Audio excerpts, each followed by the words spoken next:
নববর্ষ স্পেশাল ঘরে হেলদি আর টেস্টি রান্না। Hi, good morning. সকালে মর্নিং ওয়াক করে এসে খাচ্ছি হচ্ছে বেলের শরবত।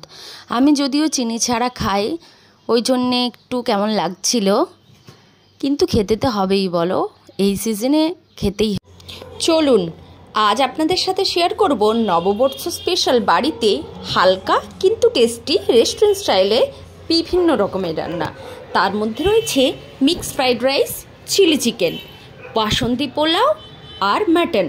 চলো আজ বাড়িতে বানাবো রেস্টুরেন্ট স্টাইলের মিক্সড ফ্রাইড রাইস। একদম ঘরোয়াভাবে, না হবে তেল চপচপে, না হবে হজমের কোনো সমস্যা। চলো দেখে নিই। আগে থেকে ফ্রাইড রাইসের জন্য চালটা ভিজিয়ে নিলাম, 2-3 বার ধুয়েও নিলাম। এদিকে ছোট ছোট করে চিকেন, প্রন, সয়া সস আর গোলমরিচ দিয়ে মেখে নিয়েছি। একটু নুন দিয়েছি সামান্য, জিঞ্জার গার্লিক পেস্ট দিয়েছি, ডিম নিয়ে নিয়েছি, আর কিছু সামান্য বাড়িতে যা ছিল ক্যাপসিকাম, পেঁয়াজ কুচি, আদা কুচি আর রসুন কুচি। এদিকে মাংসটাকে ভেজে নিলাম।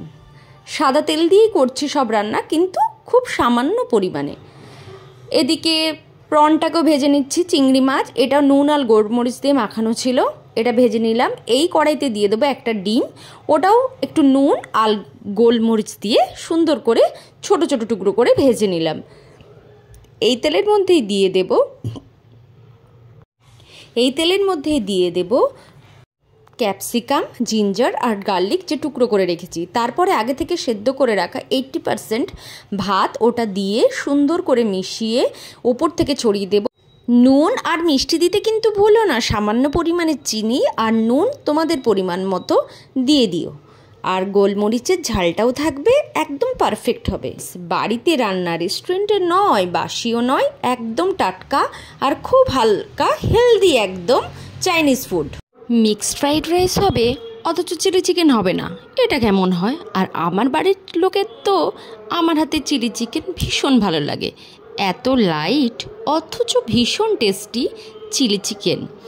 যাই হোক, চিলি চিকেনের জন্য পেঁয়াজ, ক্যাপসিকাম, জিঞ্জার গার্লিক ছোট ছোট করে কেটে নিয়েছি। আর এদিকে চিকেনটাকে কর্নফ্লাওয়ার, ময়দা, ডিম, গোলমরিচ, জিঞ্জার গার্লিক পেস্ট দিয়ে মেখে নিয়েছি। এবার কড়াইতে ভেজে নিচ্ছি পটপট করে। আর এদিকে গ্রেভির জন্য বানিয়ে নিচ্ছি tomato sauce, soya sauce, red chilli sauce আর সামান্য পরিমাণে কর্নফ্লাওয়ার দিয়ে একটা মিক্স। আর এদিকে দেখো চিকেন পকোড়াগুলো কেমন ক্রিপসি আর সুন্দর করে ভাজা হয়ে গেছে। এবার ওই কড়াইতে দিয়ে দিলাম জিঞ্জার আর গার্লিকের টুকরোগুলো। তারপরে এক এক করে দিয়ে দেবো পেঁয়াজ কুচি, ক্যাপসিকাম, আর দিয়ে আগে থেকে তৈরি করে রাখা যে tomato, soya sauce, red chilli sauce আর কর্নফ্লাওয়ারের যে একটা লিকুইড, ওটা দিয়ে দিলাম। আর দেখো, নববর্ষ আর বাসন্তী পোলাও মাটন হবে না, এটা কেমন কথা? এই দেখো আমার বরের রিয়াকশান। মাটনটাকে আগে থেকে নুন, হলুদ, তেল, জিরে গুঁড়ো, ধনে গুঁড়ো, গোটা গরম মশলা থেতো করে, আর এদিকে মাংসের জন্য কেটে নিয়েছিলাম বেশ বড় বড় সাইজের আলু। আর ওদিকে রেডি করে ফেলেছিলাম পেঁয়াজ, রসুন, আদা, সব কিছু, টমেটো দিয়ে একটা পেস্ট। আর আলুটাকে লাল লাল করে ভেজেছিলাম, এই দেখো। আর সব কিছু মশলা দিয়ে আগে থেকে সেদ্ধ করে রাখা মাটনটাকে বেশ সুন্দর করে কষিয়ে রান্না করে ফেলেছিলাম।